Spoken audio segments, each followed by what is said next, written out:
Le thème annoncé pour la rencontre de cet après-midi, vous l'avez lu, c'est l'Évangile dans la vie pratique. Nous pourrions dire aussi comment, pratiquement, être témoin de Christ dans la vie de tous les jours.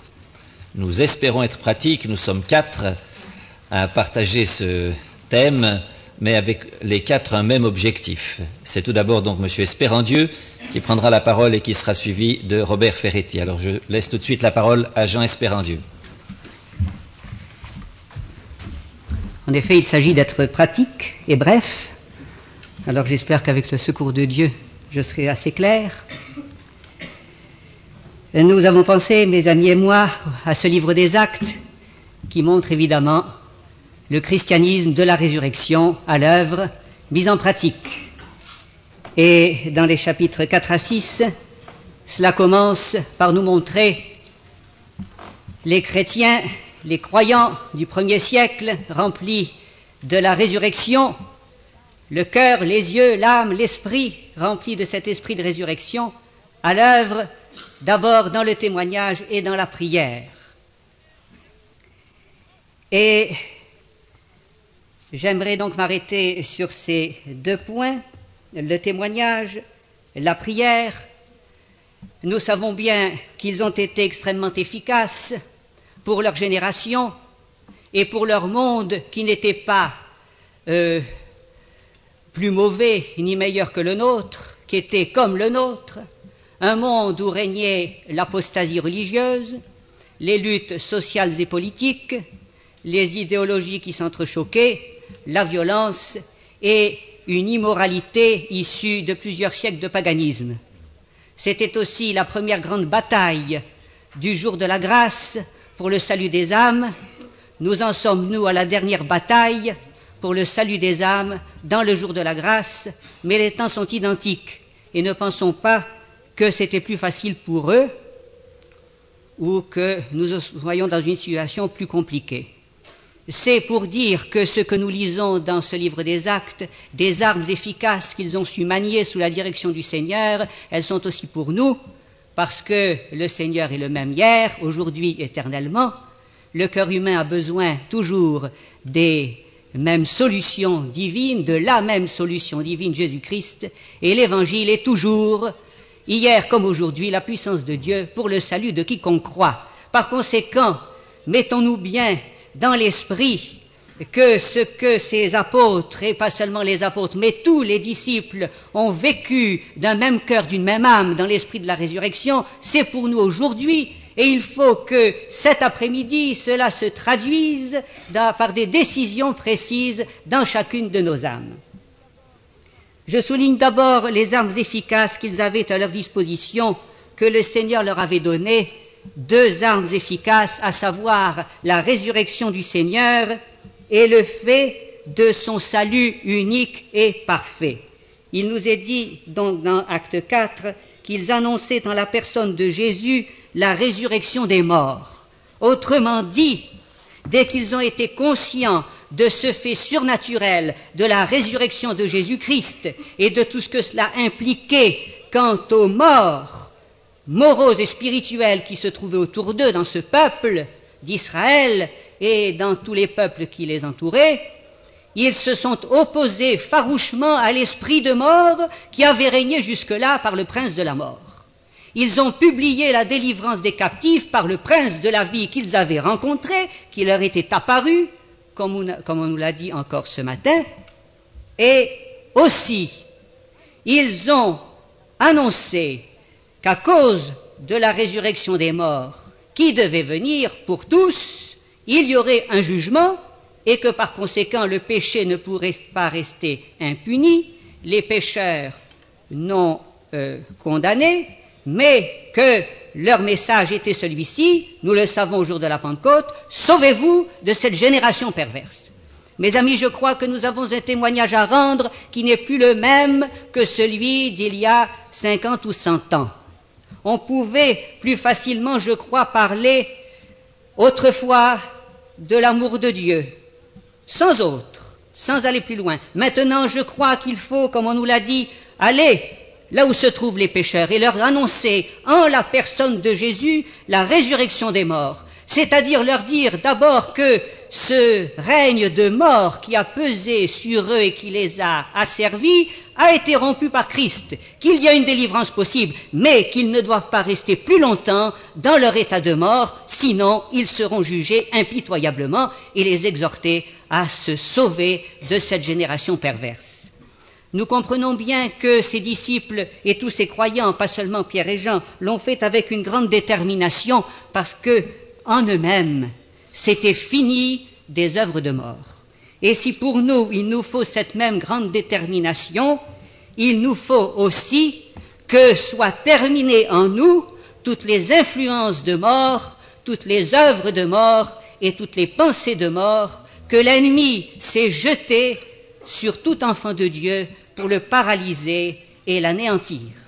Il faut que dans nos vies, que nous vivons maintenant dans ce monde corrompu, dans cette génération perverse, nous soyons farouches quant à nous-mêmes à l'égard du péché par lequel la mort peut s'insinuer et s'installer même dans le cœur d'un croyant.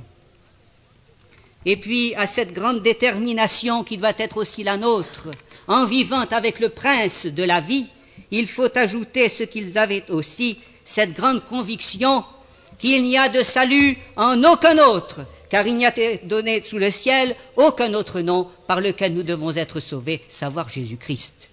Nous savons bien que nous ne pouvons convaincre autrui que si nous ne sommes convaincus nous-mêmes. Bien sûr, si je vous interroge, vous direz tous, si vous êtes nés de nouveau, je sais en effet qu'il n'y a de salut en aucun autre. Je sais en effet que lorsque j'ai eu conviction de péché, je suis venu à Jésus et qu'il n'y avait pas moyen de m'en sortir. Mais maintenant que notre vie chrétienne s'est développée, a continué, est-ce qu'il en est toujours ainsi? Est-ce que Jésus est vraiment le seul recours, le seul sauveur auquel nous fassions appel constamment? Il est dit dans l'Écriture que Jésus est le sauveur de tous les hommes, principalement des croyants, et nous le savons bien, nous les croyants, qui avons quelques années de vie chrétienne derrière nous, le péché n'a pas dit son dernier mot, les tentations sont toujours là, et si nous n'avons pas constamment à faire appel au Seigneur et à le reconnaître comme le seul et unique sauveur de nos vies, si nous comptons tant soit peu sur nous-mêmes, alors notre conviction n'est pas assez forte pour sauver ceux qui sont encore captifs du péché. Alors voilà les armes efficaces qu'ils ont su manier, cette grande détermination quant à la mort et au prince de la mort, pour proclamer que le prince de la vie était venu, cette grande conviction quant au salut unique et souverain en Jésus. Et puis ils ont eu aussi des ressources suffisantes pour faire face à l'opposition. Car lorsqu'on prêche un tel évangile, il y a aussitôt opposition. Et cette opposition, elle s'est manifestée par les gens religieux, et on nous l'a cité, je n'y reviens pas, qui ont voulu leur fermer la bouche, et ils ont dit « Jugez s'il est juste devant Dieu de vous obéir plutôt qu'à Dieu, car nous ne pouvons pas ne pas parler de ce que nous avons vu et entendu. » Il y avait dans leur cœur une fermeté et un courage à toute épreuve. Tout cela leur venait. Mes amis, nous avons eu à Paris dernièrement, tout dernièrement, nous en sortons et nous en sommes encore, je crois, tout remplis, une grande offensive en faveur de la connaissance de la Bible, de la proclamation de l'Évangile. Et M. Alexander est venu nous apporter une fois de plus l'histoire de la Bible. Et un certain samedi soir, nous avons vu les grands moments de l'histoire de la Réforme. Et il nous a été rappelé cette conviction, cette fermeté de Luther qui disait « Ma conscience est prisonnière de la parole de Dieu. » Mes amis, constamment nous avons un choix à faire, jeunes et aînés. Est-ce que notre conscience, à ce moment-là, à l'heure du choix, est prisonnière de la parole de Dieu? Est-ce que pour des petites choses, notre conscience est prisonnière de la parole de Dieu? Ou bien est-ce que nous prenons certaines latitudes? Est-ce que pour des choses plus importantes, notre conscience est toujours prisonnière de la parole de Dieu? Alors s'il en est ainsi, nous pourrons affronter les plus grandes oppositions, les plus grandes menaces. Nous serons mus par une énergie, une fermeté et un courage, parce que notre conscience aura pris l'habitude d'être prisonnière de la parole de Dieu. Oh, que Dieu se plaise à emprisonner nos consciences par sa parole cet après-midi, et que nous repartions d'ici prisonniers de la parole de Dieu pour faire la volonté de Dieu. Et nous verrons bien à ce moment-là le courage que le Seigneur ressuscité nous donnera pour prêcher l'Évangile. Et puis, toujours dans ce livre des Actes, au chapitre 4, nous les voyons, ces disciples, menacés d'étouffement à cause de la pollution morale et spirituelle qui les entoure. Alors que font-ils? Ils se réunissent pour prier. Après avoir été relâchés, ils allèrent vers les leurs et racontèrent tout ce que les principaux sacrificateurs et les anciens leur avaient dit. Lorsqu'ils l'eurent entendu, ils élevèrent à Dieu la voix tous ensemble et dirent « Seigneur !» Ah, mes amis, où est notre respiration spirituelle? Est-ce qu'elle est là-haut? Nous devons convenir que lorsqu'il y a menace d'étouffement, de paralysie, d'obscurité, que faisons-nous?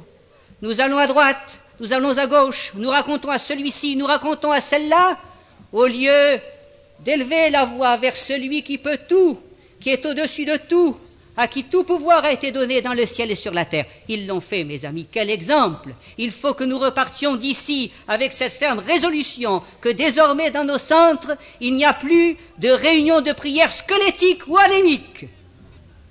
Ah, mes amis parisiens, je vous le dis, nous avons commencé dans l'action tout dernièrement et le Seigneur nous a encouragés. Et c'est toujours ce qu'il fait quand on va de l'avant. Nous avons aussi commencé de réviser notre vie de prière. Mais il faut que cela continue. Il faut que tous nous nous laissions emporter par ce souffle de vie qui fait non seulement témoigner, mais qui s'est fait aussi crier au Seigneur, vois les menaces, mais donne à tes serviteurs d'annoncer ta parole avec une grande assurance. Et alors, le résultat a été celui-ci que nous savons bien, par cœur peut-être, mais pas toujours dans la pratique. Quand ils eurent prié, le lieu où ils étaient assemblés trembla, ils furent tous remplis du Saint-Esprit et ils annonçaient la parole de Dieu avec assurance. Dites, mes amis, combien nous sommes ici.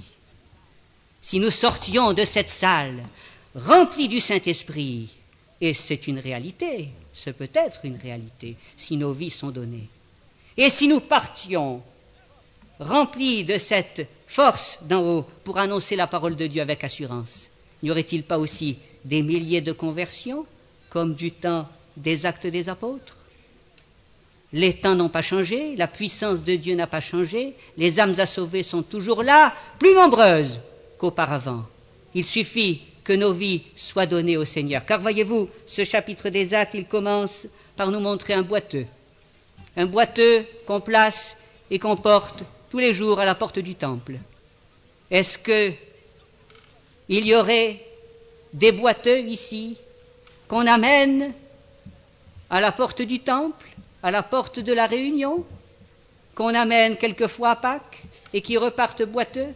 Ou bien est-ce qu'il y aura de ces croyants qui, après avoir prié, remplis du Saint-Esprit, annoncent la parole de Dieu avec assurance? Eh bien, je laisse mes frères continuer de vous parler de ce sujet.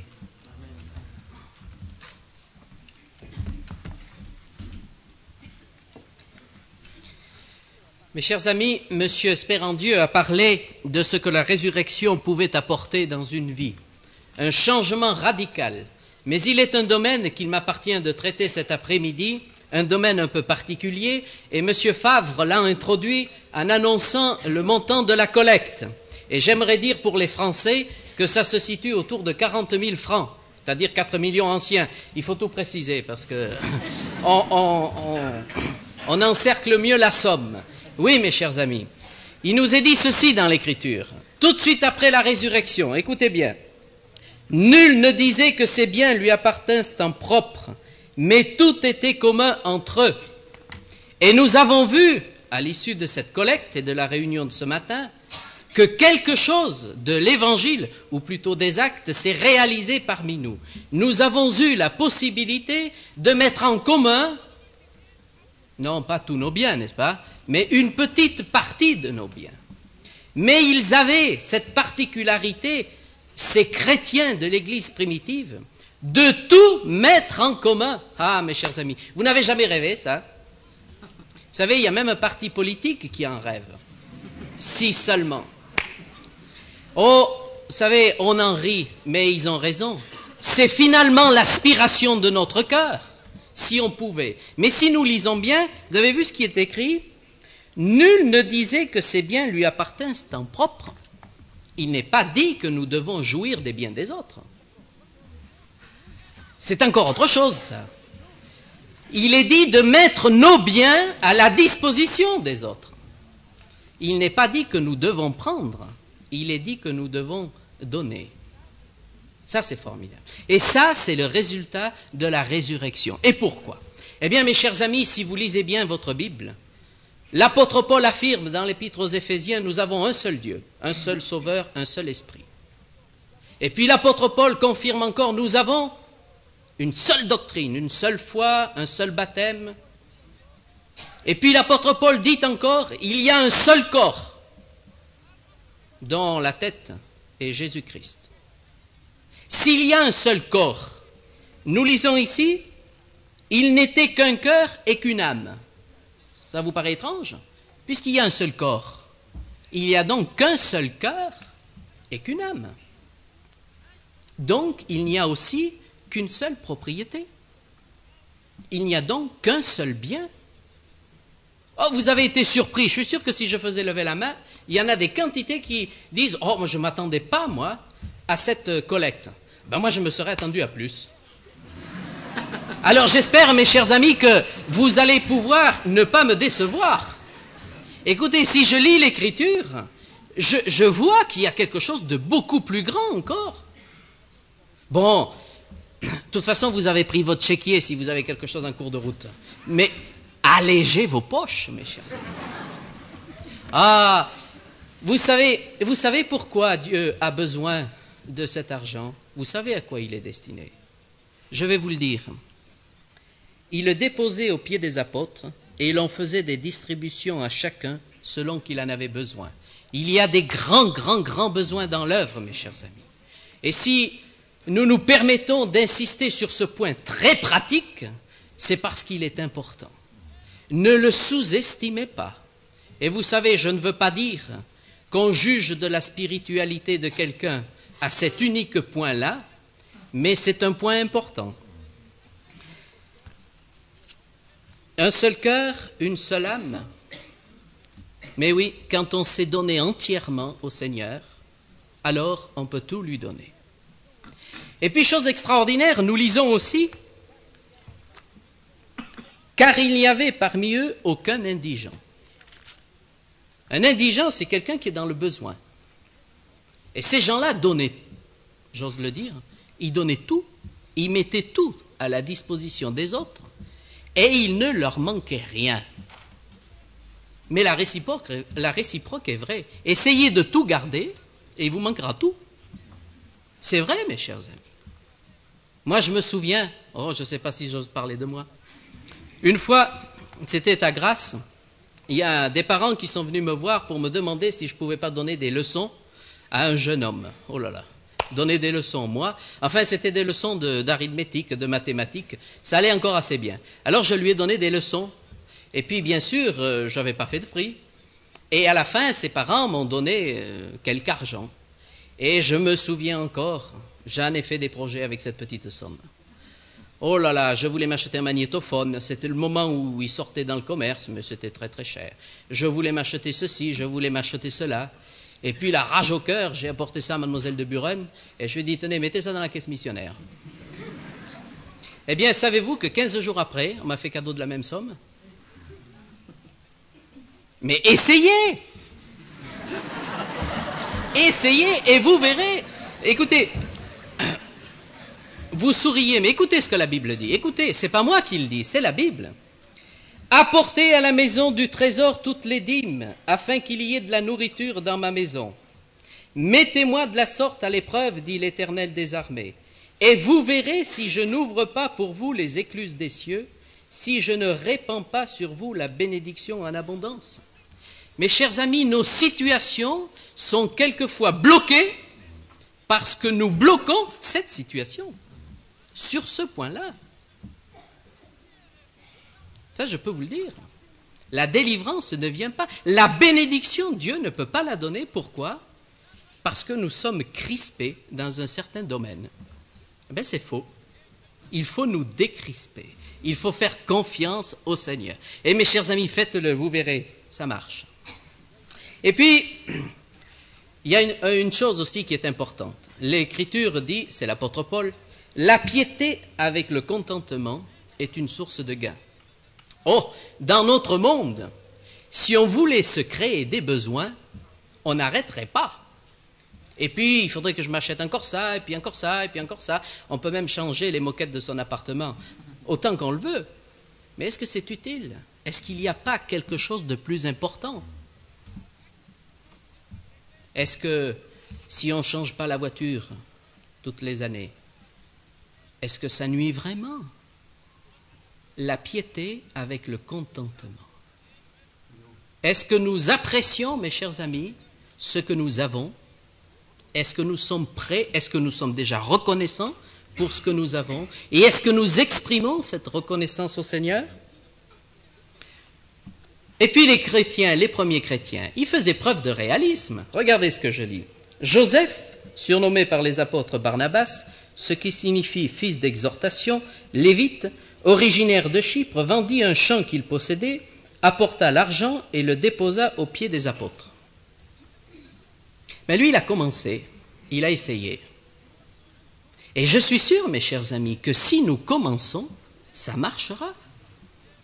Monsieur Favre nous parlait hier soir d'une pièce d'or qui se trouvait dans certainement un joli petit coffre.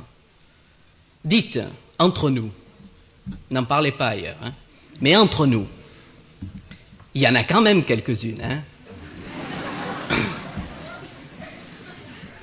Il est dit des riches, vous périrez, vous et votre or, mes chers amis, pendant que c'est encore possible. Pendant que c'est encore possible. On a dit que c'était l'évangile dans la vie pratique. Hein? On va jusque-là, vous voyez, ça va jusque-là. Vous savez, il n'y a pas que le Saint-Esprit qui cherche des pièces perdues, des drachmes perdus. Je crois que le Saint-Esprit nous appelle à les chercher nous aussi. Et là où elles sont, n'allons pas les chercher chez le voisin. Chez nous. Chez nous. Hein? Ça me fait penser que j'en ai une. Il faudra que je m'en occupe. Oui. La bonne volonté, quand elle existe, est agréable en raison de ce qu'elle peut avoir à sa disposition et non de ce qu'elle n'a pas. Ah, si j'avais bien sûr... Comprenez, si je gagnais le double de ce que je gagne, vous vous rendez compte de ce que je pourrais donner? Mais non, mes chers amis, c'est pas pratique ça. C'est pas du réalisme ça. Si Dieu permet que vous gagniez ça, donnez en fonction de ça, en rapport avec ça. Il n'y a pas de plafond, vous savez, en France, il y a des plafonds partout. À la sécurité sociale, pour ceci, pour cela. Il n'y a pas de plafond ici. Ni un plafond de salaire, ni un plafond de richesse. Vous êtes riche. Vous savez, il est dit qu'il est difficile pour des riches d'entrer dans le royaume de Dieu. Est-ce que vous êtes de ce nombre? Oh, je vous plains. Passez à côté, mes chers amis. Passez dans l'autre camp. Soyez riches pour le Seigneur et donnez abondamment.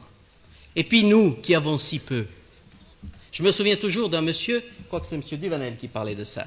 Ça m'était resté un monsieur qui lui disait, il parlait de la dîme. Il disait, mais M. Duvanel, vous vous rendez compte? Moi, avec ce que je gagne, la dîme, mais c'est immense. Eh bien, en attendant que vous donniez une grosse dîme, pour vous habituer, donnez-en une petite. Vous aurez peut-être moins de difficultés. Et vous savez que c'est important, mes chers amis. Les jeunes, je m'adresse aux jeunes. Vous qui commencez à travailler, est-ce que vous commencez tout de suite à mettre à part ce qui revient à Dieu?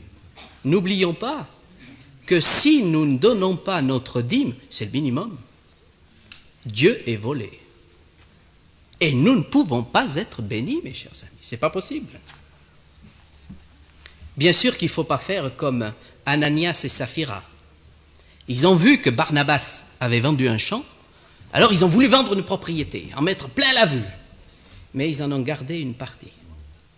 Mes chers amis, dans l'offrande, dans le témoignage, dans la libéralité, il n'y a pas de compétition. Surtout de compétition hypocrite, comme Ananias et Saphira. Ils ont voulu paraître devant les autres. Regardez la propriété qu'on a vendue. On a tout donné, et puis ce n'était pas vrai. Et est-ce que vous avez déjà tout donné au Seigneur pour pouvoir ensuite tout lui donner?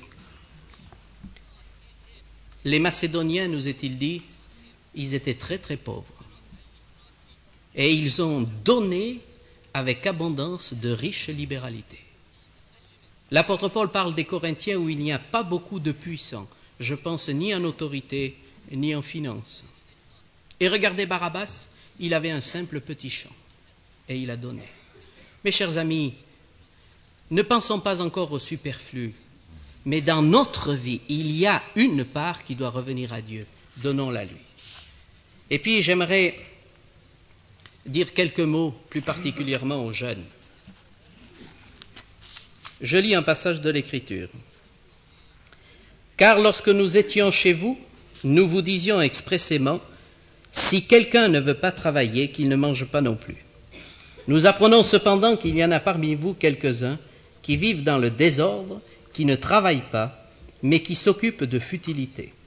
Nous invitons ces gens-là et nous les exhortons par le Seigneur Jésus-Christ à manger leur propre pain en travaillant paisiblement. » Et ce qu'on trouve parmi les jeunes aujourd'hui,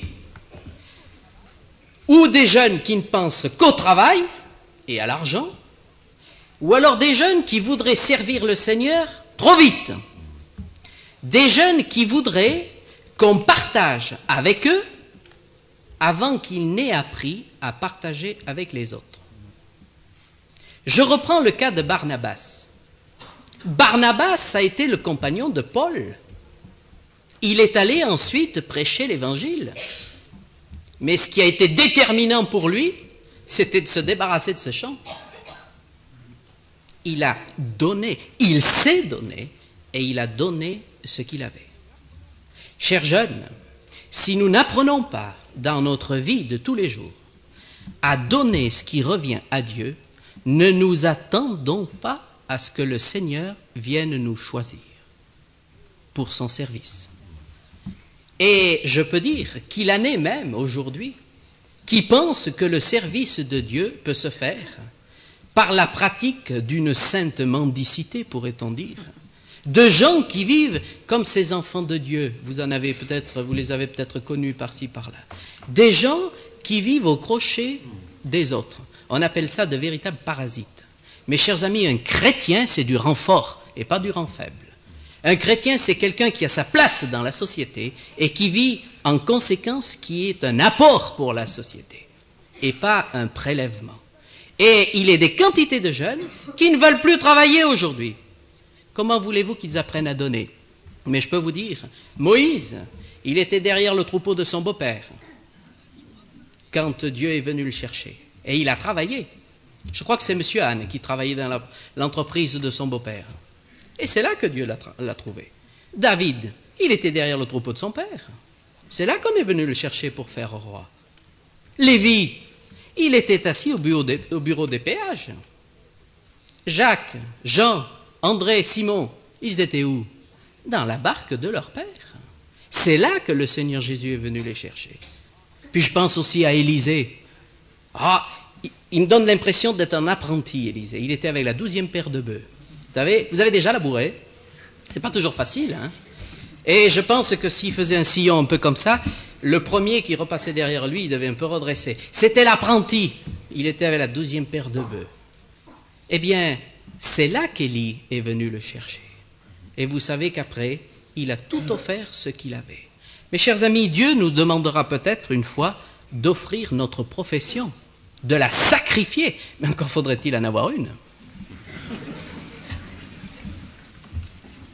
Ah, que Dieu nous conduise, mes chers amis, dans un christianisme pratique et réaliste. Nous ne pourrons jamais donner à Dieu ce que nous n'avons pas.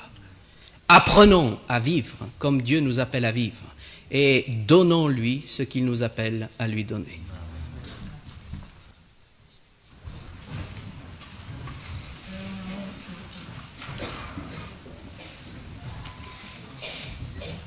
Vous avez remarqué, mes chers amis, cet après-midi, nous sommes en plein dans le livre des Actes.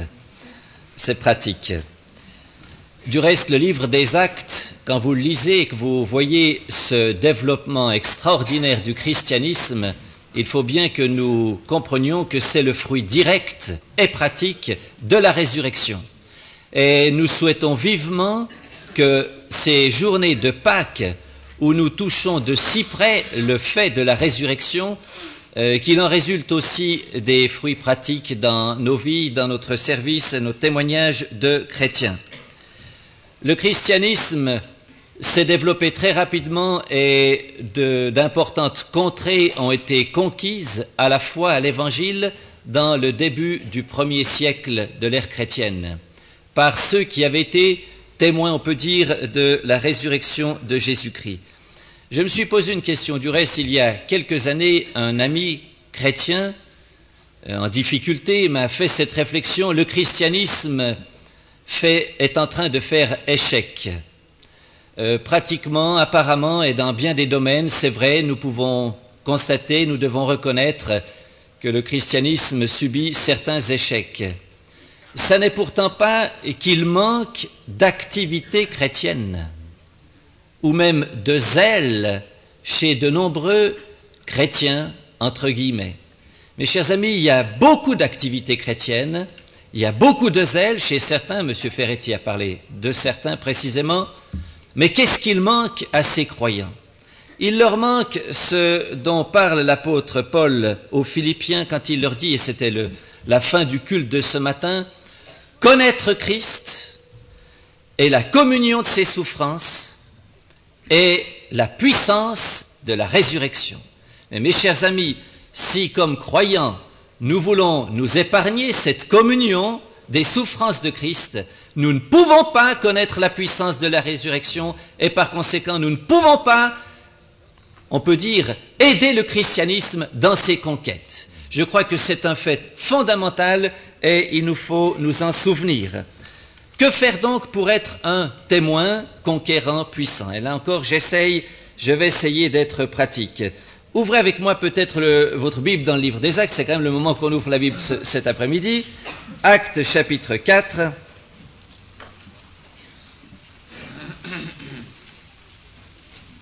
Et je relirai 2 versets auxquels il a déjà été fait allusion. Actes 4, 32 et 33.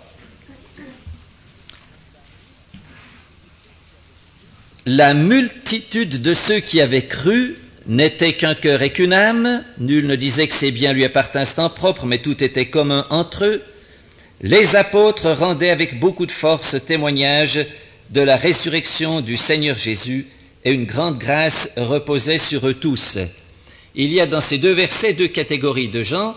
Il y a la multitude de ceux qui avaient cru, et c'est d'eux qu'il est dit dans les versets qui précèdent, si vous lisez tout le chapitre, qu'ils ont tous ensemble prié, et que le lieu où ils étaient a tremblé, et puis qu'ensuite ils ont annoncé Jésus-Christ avec force. C'était cette multitude des croyants. Et puis il y a au verset 33 les apôtres. Et vous remarquez peut-être ces 2 catégories, et j'y viens maintenant. Dans l'Église d'aujourd'hui, dans nos assemblées, il y a aussi ces 2 catégories. Il y a les croyants qui témoignent de Christ au travers d'une vie professionnelle. M. Ferretti en a aussi abondamment parlé. Ils ont un métier, ils pratiquent ce métier, et par ce métier, ils peuvent rendre témoignage, soit dans le métier lui-même. Je pense qu'il y a des enseignants qui peuvent employer leur métier pour témoigner de leur foi. Il y a des infirmières, M. Anne en a parlé hier, qui rendent témoignage dans leur métier d'infirmière. Et puis il y a quantité d'autres croyants qui, à côté de leur travail professionnel, ont aussi une activité, un témoignage à rendre d'une façon pratique, verbale, aussi dans la prière. Enfin, il y a de multiples moyens d'être témoin de Christ par la vie professionnelle. Et puis, il y a les apôtres, ceux que Dieu a appelés à lâcher leur barque et leur filet pour pouvoir donner tout leur temps au service de Dieu. Mais mes chers amis, que ce soit les uns, que ce soit les autres, notre objectif est le même, notre responsabilité est la même, nous sommes appelés à être témoins de Jésus-Christ. Je dirais même que dans nos tâches, on peut être appelé, je dirais même que dans nos tâches, on peut être appelé à des activités matérielles. Et je ferai allusion ici à ces personnes, ces croyants si précieux dans nos groupes, qui par exemple, semaine après semaine, s'occupent de l'entretien de nos salles. J'ai une pensée très pratique et très spéciale pour eux. J'ai beaucoup d'affection et de respect pour ces croyants fidèles qui ne font aucun bruit, on ne les entend pas, mais vous arrivez dans la salle, elle est balayée, elle est nettoyée, elle est rangée. C'est une décharge considérable pour nous dans notre tâche. Eh bien, ça, c'est un moyen tout pratique d'être utile, d'être témoin de Christ. On peut l'être dans la libéralité. M. Ferretti en a largement parlé aussi, mais mes chers amis, s'il n'y avait pas de libéralité, où serait l'œuvre missionnaire? Dites-vous, quand vous faites votre part selon ce que Dieu vous demande, que vous êtes au service de Dieu. Même si c'est une pite, la pite de la veuve qui est remise pour l'œuvre missionnaire, c'est d'une grande valeur aux yeux du maître de la moisson, parce qu'il n'y a pas d'œuvre missionnaire, je crois, s'il n'y a pas de libéralité. Alors comprenez que là aussi, c'est une façon tout à fait pratique et matérielle de servir le Seigneur et d'être témoin. Et puis il y a des tâches spirituelles. On peut enseigner des enfants, enseigner des jeunes, on peut donc avoir aussi un ministère dans la prière, c'est un aspect spirituel. Mais là encore, la forme de notre témoignage, peu importe, pourvu que nous ayons tous ce même but d'être témoins de Christ. Et puis je vais un peu plus loin, témoins comment? Eh bien, M. Ferretti m'a préparé le chemin, il a parlé de Barnabas et puis d'Ananias et Saphira. C'est frappant quand on lit ces passages du livre des Actes et que nous voyons que ce Barnabas, qui a non seulement sur le plan matériel tout donné, il a donné tout son champ, c'est vrai, mais je crois qu'il avait avant tout donné tout son cœur au Seigneur. Or, les pages tournent dans le livre, les années passent, et nous voyons Barnabas, il a peut-être été ce qu'on peut appeler le premier missionnaire. C'est probablement le premier envoyé en mission par l'Église de Jérusalem à Antioche. Et puis à la suite de cela, ce Barnabas qui avait tout donné, son cœur entier au Seigneur, il a été l'instrument pour chercher Saul de Tarse et pour amener ce Saul de Tarse au service de Dieu. Mais mes chers amis, il en résulte des faits extraordinaires. Ces épîtres que nous avons dans la parole, s'il n'y avait pas eu Barnabas pour aller chercher Saul de Tarse, et puis les deux ensuite ont entrepris ce qu'on peut appeler certainement le premier important voyage missionnaire de l'histoire de l'Église. Mais c'est extraordinaire ce que Dieu a fait par ce Barnabas qui avait tout donné. Vous comprenez pourquoi cet après-midi, et nous allons insister sur ce niveau de consécration totale, absolue, ce 100%. Et puis on le compare à Ananias et Saphira dans ce tableau du livre des Actes qui est si positif, qui est si prenant, si enthousiasmant. Il y a un mais. Il y a un mais Ananias et Saphira qui ont vendu leur propriété et qui ont retenu une partie du prix.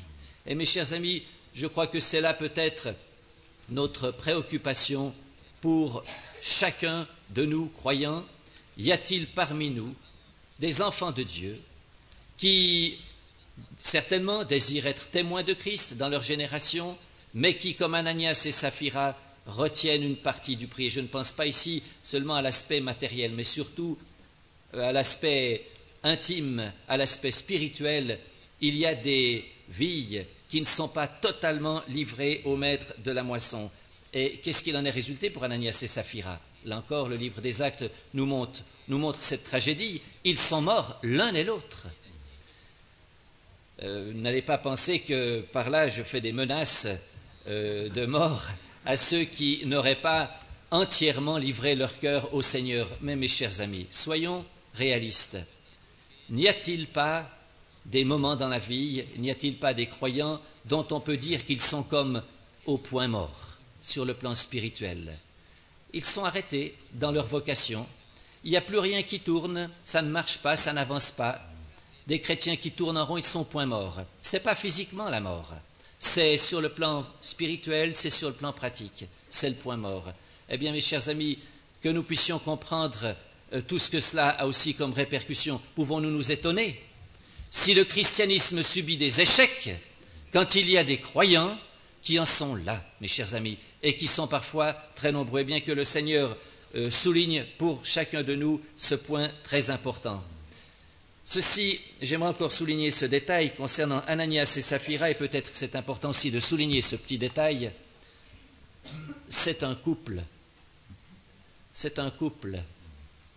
Et je vous dirais, je vous fais part de ce que je ressens personnellement, j'ai parfois peur.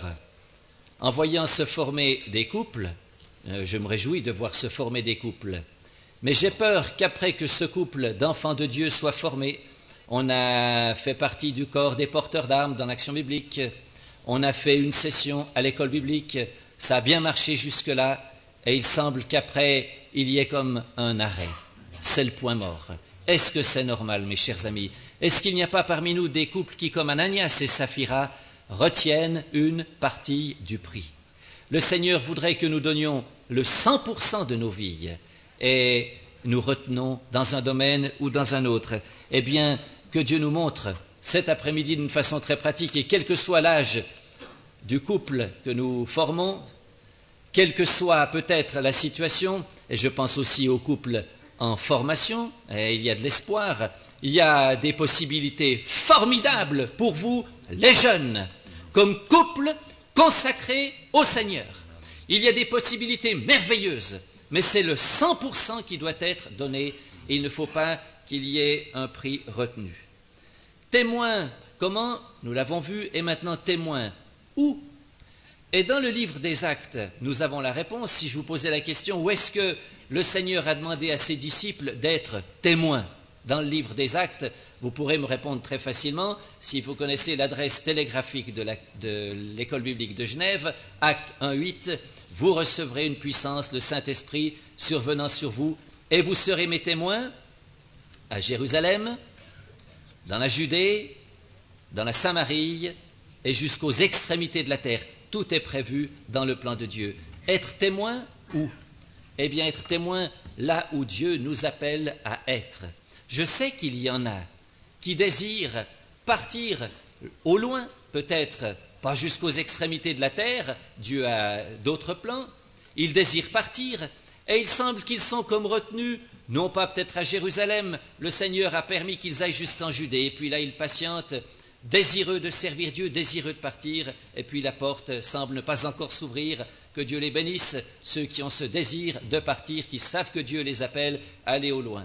Mais je crois qu'il y en a aussi que Dieu appelle, c'est peut-être en Samarie, et puis qui se cramponnent à Jérusalem. Alors, ce qui est important là aussi, être témoin où? Mais là où Dieu veut que nous soyons. Abraham a dû quitter sa patrie et sa famille pour pouvoir servir Dieu. Peut-être que c'est le prix que Dieu demande à un couple. Quitter sa famille et sa patrie.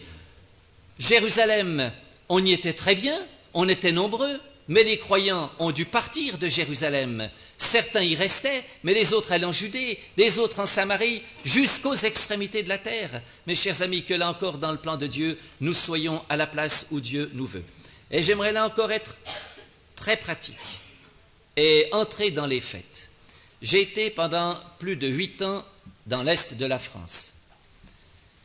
J'ai constaté que depuis de très nombreuses années, dans ce secteur où il y a pourtant de merveilleuses possibilités pour l'évangélisation, et aussi sur le plan professionnel, j'ai constaté que depuis de très nombreuses années, un seul jeune homme, ancien élève de l'école biblique, est venu dans l'Est de la France pour servir Dieu au travers de sa profession. Et mes chers amis, étant maintenant à Genève, je trouve que ça n'est pas juste.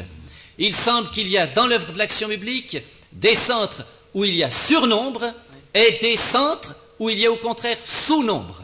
Alors, à nous de répondre d'une façon pratique cet après-midi pour réparer cette situation. Si mademoiselle Muller de Belfort était là cet après-midi, mademoiselle Muller, c'est elle qui vous fait cette si bonne cuisine Eisenflue pendant les cours d'été, vous y serez cet été, vous l'apprécierez. Elle est seule à Belfort, dans cette ville. Si elle avait un couple de chrétiens consacrés qui puissent, au travers de la profession, apporter un secours dont elle a besoin. Elle n'a même pas un moyen de locomotion pour aller inviter des gens, faire des visites, amener des personnes à la réunion. Elle s'occupe d'adultes, de jeunes, d'enfants. Est-ce que c'est normal, mes chers amis? Alors cet après-midi, voyez, je fais appel à un couple, ou peut-être plusieurs. Pas seulement pour Belfort, pas seulement pour l'Est de la France. Si M. Daniel Berger de Bordeaux, il est parti de l'Est de la France et puis il s'est rendu à Bordeaux. S'il était là cet après-midi, il réclamerait des jeunes gens, des jeunes filles, pour l'aider dans son travail aussi parmi les enfants et parmi la jeunesse. Et puis on pourrait multiplier les exemples. Monsieur Maté a parlé hier après-midi du Portugal, Monsieur Anne d'Abidjan, de la Côte d'Ivoire. Monsieur Anne, c'est aussi un représentant de l'Est de la France. Vous savez, l'Est de la France a fourni pas mal d'ouvriers et de chrétiens engagés en Suisse, en France et jusqu'en Côte d'Ivoire. Alors il faut qu'on les remplace un petit peu. Je suis rentré il y a quelques mois de l'Est de la France, mais je plaide encore pour ce secteur. Et au travers de ce secteur, nous plaidons pour le monde perdu. Et M. Stedler va maintenant aussi prendre la parole, et au travers de son témoignage de représentant de République centrafricaine, voyez non seulement un continent ou un pays, mais voyez le monde perdu, où il y a des possibilités, où il y a des besoins. Je sais, on peut toujours dire, mais là où je suis, il y a tant de possibilités. Dieu le sait, mais si Dieu nous appelle à aller ailleurs, obéissons. Et ne retenons pas une partie du prix de la vocation. Autrement, il n'y aura pas de bénédiction, il y aura au contraire un état de mort spirituelle, et ça n'est pas le fruit de Pâques. Vous êtes d'accord? Eh bien que, suite à tout ce que nous recevons en richesse, en bénédiction, qu'il y ait aussi des actes pratiques par la suite.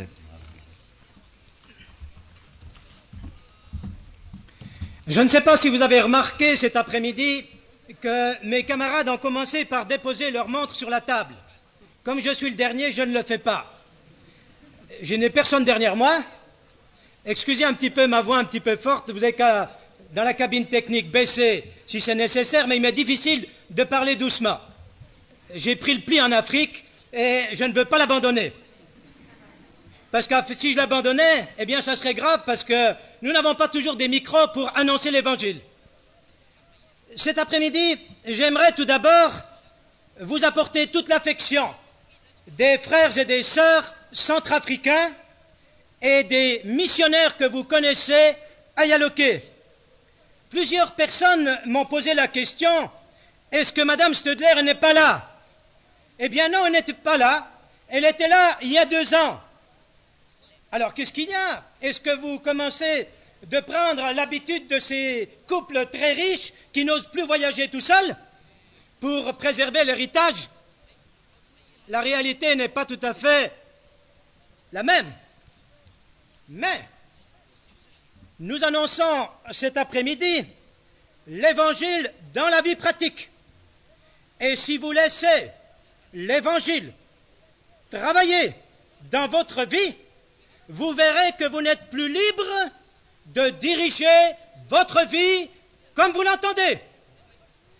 Par conséquent, ma femme et moi, ayant la responsabilité d'un collège de 160 élèves à Yaloké, dont la plupart sont internes, il fallait bien que l'un des deux reste pour fermer l'école et pour mettre la clé sous le paillasson et rentrer plus tard dans le courant de l'été.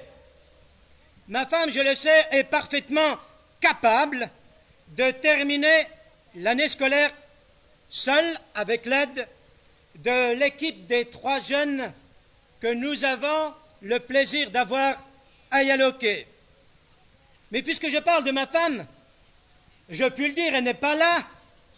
Dieu m'a donné une femme extraordinaire avec laquelle nous avons déjà fait des choses extraordinaires aussi. C'est, comme les Américains le disent, vraiment my better half, c'est-à-dire ma meilleure moitié. Jeunes gens, vous pensez à vous marier. Et c'est normal, c'est bien, mais attention au choix que vous allez faire.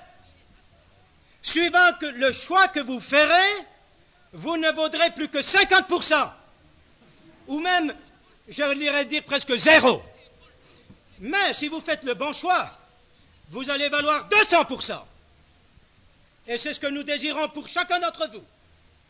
Que dans l'œuvre de Dieu, vous soyez des couples qui valent 200%.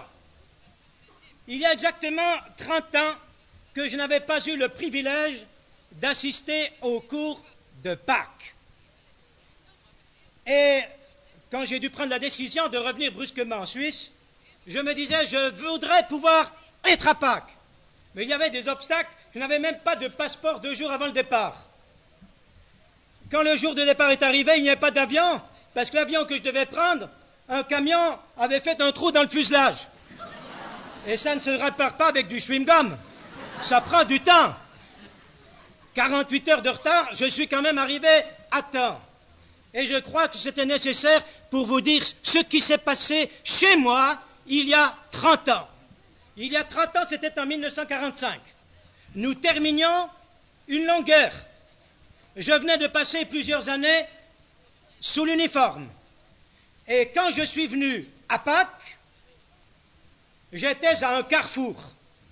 Il y avait 4 directions pour ma vie. Il y avait tout d'abord la possibilité de me marier.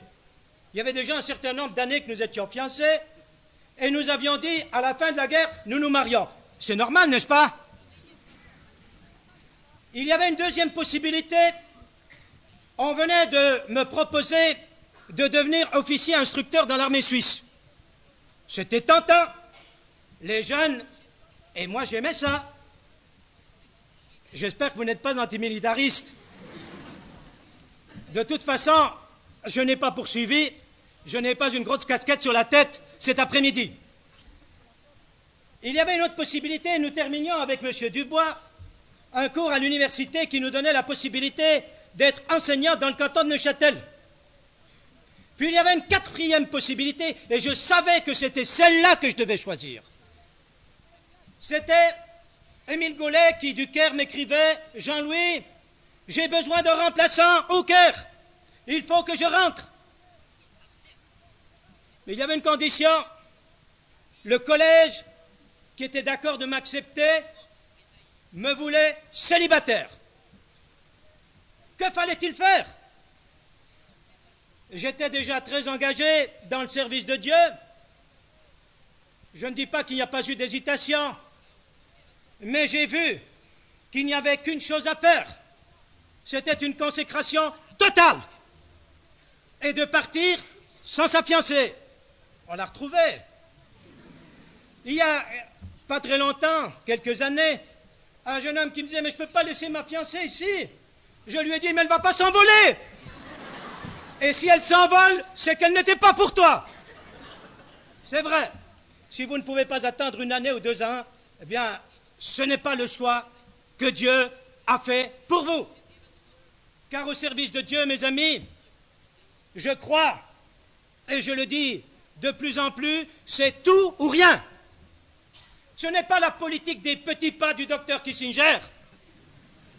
Du reste, la politique des petits pas n'a pas l'air d'être très concluante. Avec Dieu, c'est la politique des grands pas. Et cet après-midi, il y a peut-être des jeunes et des moins jeunes qui doivent faire un grand pas. Il y a le grand pas pour aller à l'école biblique de Genève. Il y a le grand pas pour se convertir. Et il y a le grand pas pour se consacrer totalement à Dieu. Je me dis, oh si, je n'avais pas fait le bon choix. Où serais-je cet après-midi? Je ne serais pas ici en tout cas. Bien sûr, peut-être que comme instructeur, j'aurais eu quelques fruits. C'est sûr que comme instituteur dans le Jura ou dans le canton de Neuchâtel, il y aurait certainement eu des fruits. Je ne crois pas que je serais devenu un rétrograde. Mais il n'y aurait pas eu les fruits que Dieu voulait en Afrique. Mais pour cela, mes amis, il faut le don, comme l'a dit notre frère Ferretti, de son porte-monnaie, mais il faut plus que cela, il faut le don de sa vie. Vous n'avez peut-être pas une profession à donner, vous n'avez peut-être pas de l'argent à donner, mais tous vous avez une vie que vous pouvez donner à Dieu. Et c'est ça, je crois, qui fait plaisir à Dieu. Une vie qui se donne comme elle est. Et qui dit à Dieu, tu connais mes capacités, je te les apporte. Il y en a que quelqu'un qui me disait, mais je n'ai pas de dents pour partir. Mais mes amis, partez et Dieu vous donnera les dents. Mais n'attendez pas que les dents arrivent, ils n'arriveront pas. Mais partez et Dieu vous donnera les dents. Vous le croyez, mes amis? Eh bien, je l'ai expérimenté. Dieu a été fidèle pendant ces 30 années. Et jeunes gens qui êtes présents, vous pouvez en faire l'expérience comme je l'ai faite. Je n'ai pas le temps cet après-midi de vous faire un rapport de l'Afrique. J'espère que j'aurai d'autres occasions.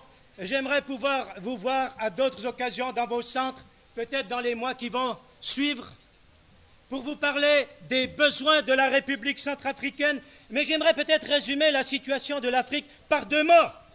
Pessimisme, optimisme. Quelle contradiction, n'est-ce pas? Pessimisme. En 2 ans, la situation a évolué beaucoup plus que pendant les 17 ans où nous avons été en République centrafricaine. Je ne sais pas si vous êtes des lecteurs du Témoin, j'espère que vous l'êtes. Et si vous êtes des lecteurs du Témoin, vous aurez lu les 2 articles de M. Dubois qui dépeignent parfaitement bien la situation de l'Afrique. Une situation qui n'est pas brillante et où nous réalisons que le temps des missions est en train de prendre fin. Mais ce n'est pas encore la fin, ne vous arrêtez pas. Peut-être que la République centrafricaine, qui est grande ouverte, se fermera. Mais est-ce que ça signifie qu'on va faire de la chaise-longue? Ça signifie tout simplement qu'on ira là où c'est encore possible. Car quand on est engagé au service de Dieu, si une porte se ferme, comme elle s'est fermée en Égypte, mais il y en a une autre qui s'ouvre. Elle s'est ouverte pour nous en République centrafricaine. Mais dans ce crépuscule du temps des missions, il y a une espérance. C'est que Jésus revient. Est-ce que vous êtes conscient que Jésus revient? Si vous étiez conscient que Jésus revient, vous donneriez votre vie à Christ. Vous aimeriez qu'il vous enlève alors que vous n'êtes pas à la place où vous devriez être? Moi, j'ai peur que l'enlèvement arrive pendant que je suis en panne ici en Suisse. J'aimerais mieux être sur le front pendant que l'enlèvement, parce que j'arriverai aussi vite que vous auprès du Seigneur. Il y en a peut-être qui ont peur d'aller en Afrique et d'arriver en retard. Mais non, nous serons tous enlevés en même temps. Eh bien, les possibilités de la République centrafricaine sont encore immenses. Aujourd'hui, en 1975, je ne peux pas vous dire ce qu'elles seront l'année prochaine. Mais cette année va commencer, à partir du mois de juin, une grande opération évangélisation dans tout le pays et qui va durer 1 année. Actuellement, à Bangui, dans le cadre de notre mission, nous avons 13 églises. Et ces 13 églises, elles sont chaque dimanche matin pleines à craquer. Et les gens n'ont pas de voiture pour venir à l'église. Elles sont pleines et il y a des gens qui se trouvent encore en dehors de l'église. Il y a une soif d'écouter l'évangile comme je n'ai encore jamais vu. Les jeunes ont envie d'écouter l'évangile. Les pasteurs demandent d'être affermis. Nous en avons environ 500 dans le cadre de notre mission. Je viens de terminer un cours de recyclage pour une dizaine d'entre eux venus à Yaloké pour 8 semaines. Et en partant, mardi, il y avait à l'aéroport toute une délégation des dirigeants des églises africaines qui étaient venus pour me voir partir. Et le président, un Africain d'environ 65 ans, m'a pris à part et me dit « Monsieur Stedler, j'aimerais vous poser une question et j'aimerais que vous me fassiez une promesse. » Je lui ai dit « Quoi? Est-ce que vous reviendrez? Nous avons besoin de vous. » Je lui ai dit « Monsieur Gaiwaka, si Dieu me donne la santé, si la situation politique le permet, oui, je serai là en septembre. » Alors j'ai vu un grand sourire et une poignée de main. Que Dieu vous bénisse. Chaque fois que je suis venu en Suisse, j'ai fait des appels pour du renfort. Et depuis 1960, 11 abbés sont venus nous aider à Yaloké. Le collège va être complètement réorganisé. Et je crois que c'est juste. Nous allons pousser la centrafricanisation, car je réalise qu'actuellement, si nous quittions brusquement, ma femme et moi, le collège serait fermé. Et ce n'est pas normal. Par conséquent, nous n'allons plus engager du personnel enseignant pour le collège de Yaloké. Mais il y a encore des possibilités. Nos amis élites qui sont là dans la salle ne retourneront pas à Bangui. Leur place est à repourvoir. Et il faudrait encore au moins un autre couple. Donc il y a 2 couples qui sont attendus cet automne en République centrafricaine. Quelles sont les qualifications? L'amour pour les Africains, une préparation biblique, mais je ne parle pas de la profession parce qu'il y a toujours une possibilité d'adaptation. Ça sera pour aller enseigner la Bible dans les lycées et les collèges. Ça sera l'occasion de prêcher l'Évangile. Et ça sera l'occasion d'aider dans des travaux pratiques de magasinage, etc. Est-ce qu'il y a 2 couples cet après-midi qui sentent que Dieu les appelle à laisser tout ce qu'ils ont ici pour le suivre? Oui, les besoins sont encore immenses. Dimanche dernier, je prêchais à 7 heures du matin à plus de 800 personnes, des jeunes pour la plupart. Je leur donnais le message que j'avais espéré leur donner le jour de Pâques, car je pensais être ce jour de Pâques avec eux. Qu'est-ce que je leur disais? Ça peut vous intéresser, et je terminerai par cela. Je leur parlais des 2 disciples d'Emmaüs, et je leur faisais remarquer que le monde, de plus en plus, est dans la crainte. On a peur, on est sans espérance. Que de gens se posent la question, en Afrique comme en Europe, mais pourquoi est-ce que je suis sur cette terre? L'Africain n'a pas demandé de naître centrafricain et il se pose la question, mais pourquoi est-ce que je suis là? Est-ce que vous êtes déjà posé cette question? Est-ce que vous avez demandé de vivre? Est-ce que vous avez demandé de naître français ou suisse? Certainement pas. Que de gens se posent cette question. Mais la résurrection a donné à l'homme une destinée. J'ai un but, j'ai un héritage dans le ciel. J'ai dit, parce que je vis, vous vivrez. Est-ce que vous avez cette espérance cet après-midi, mes frères, mes sœurs? Et vous qui ne le connaissez peut-être pas encore, avez-vous cette espérance en vous? En qui ou en quoi mettez-vous votre confiance? C'est la question que je posais à ces 800 jeunes à Bangui.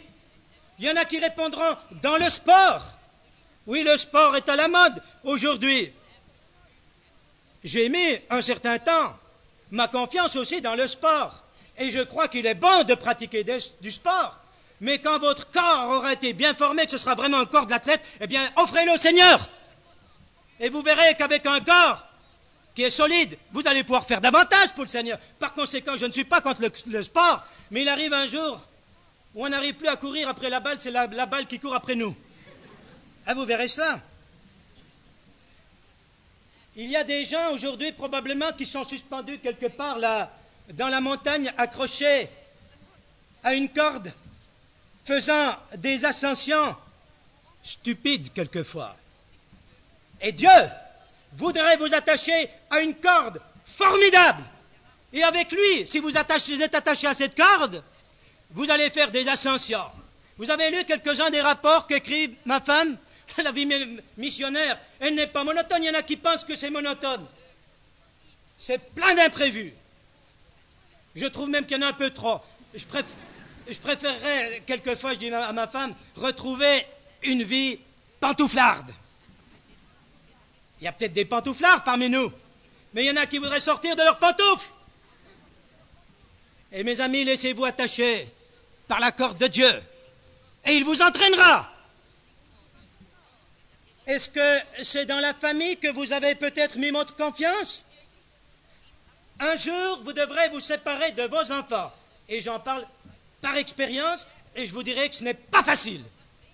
Mais, si on est dans le plan de Dieu, Dieu nous donne d'autres enfants. En République centrafricaine, nous avons des centaines de fils. Il n'y a pas longtemps, nous étions dans un collège, et le directeur du collège était un ancien élève. Et il nous a reçus, ma femme et moi, en disant « Entrez, papa et maman, j'aimerais que nous puissions prier ensemble. » Il nous considérait comme ses parents spirituels. Oui, vous aurez des enfants si vous acceptez de vous laisser dépouiller. Est-ce que c'est dans les affaires que vous mettez votre confiance? Elles ne vont pas tellement bien, malgré que ça s'est bien rempli ce matin. Mais il faut reconnaître que les affaires ne vont pas tellement bien aujourd'hui. Bien sûr, je ne vous propose pas de faire des affaires en allant sur le champ missionnaire. Et avant de partir, en donnant un peu toutes les directives à ma femme, on a fait un petit inventaire des choses que nous avions. Ça nous a pris 10 minutes pour faire l'inventaire. Je ne sais pas si vous faudrait 10 minutes pour faire votre inventaire. Mais j'ai l'habitude de dire, le missionnaire, il devrait pouvoir partir d'un moment à l'autre, pourvu qu'il ait sa brosse à dents dans la poche et sa Bible dans l'autre poche. Je ne sais pas à quoi vous êtes attachés, mes amis. Est-ce que vous avez mis votre confiance dans les affaires? Mais vivez pour Christ. Vivez pour recueillir un héritage qui subsistera. Pour une vie qui ne fait que commencer. Oui, j'ai mis mon espoir dans une place qu'il est en train de préparer pour moi, et Dieu a un plan merveilleux pour chacun d'entre vous. Et dans cette grande église de Bangui, au moment de faire l'appel et leur parler de ces disciples d'Emmaüs qui avaient été dans la crainte, mais qui, ayant rencontré Jésus, disaient « Est-ce qu'il n'y avait pas quelque chose qui brûlait dans notre cœur ?» Je les invitais à retrouver le Seigneur, ceux qui l'avaient abandonné, pour que ce feu brûle à nouveau. Il y a peut-être des feux qui doivent être allumés cet après-midi dans notre auditoire. Et une centaine ont levé la main pour que l'on prie pour eux, afin que le feu brûle. Puis une dizaine se sont avancés pour accepter Jésus-Christ. Voyez-vous, je sais qu'on a quelquefois peur de faire des appels. Je ne sais pas ce que vous penserez de moi, mais depuis les 2 dernières années, il n'y a pas eu une seule fois où je n'ai prêché dans une grande église de la République centrafricaine, où je n'ai pas fait un appel et où il n'y a pas eu des conversions. Pourquoi? Parce qu'il y a toujours des gens qui ne connaissent pas encore Jésus-Christ et qui doivent se sauver. Et c'est normal. Je ne sais pas ce qu'il y en est dans vos centres. Est-ce que vos centres, il y a des inconvertis le dimanche matin? Si ce n'est pas le cas, si vous n'avez plus d'inconvertis, vous êtes en train de devenir des clubs très respectables. Mais ce n'est pas ça que Dieu veut de l'action biblique. Je ne crois pas. Et nous avons besoin d'avoir des inconvertis, et nous avons besoin de faire des appels. Même quand je parle de la dîme, comme notre frère l'a fait tout à l'heure, il y aura toujours une note pour les inconvertis. Il faut prêcher Jésus-Christ. Et Jésus-Christ crucifié, Jésus-Christ ressuscité. Je termine. Est-ce qu'il y a quelqu'un cet après-midi, et j'espère, qui n'est peut-être pas encore sûr que Jésus-Christ a pardonné son péché? Ne quittez pas le roc sans avoir cette certitude. Est-ce qu'il y a quelqu'un cet après-midi qui, comme moi il y a 30 ans, se trouve lui aussi, peut-être pas à un carrefour, mais à un tournant, et qui sait qu'il doit prendre une décision, qui doit se décider pour une session cet automne, qui sait qu'il doit offrir sa vie tout entière? Oh, n'attendez pas, mes chers amis. Inclinons-nous dans la prière.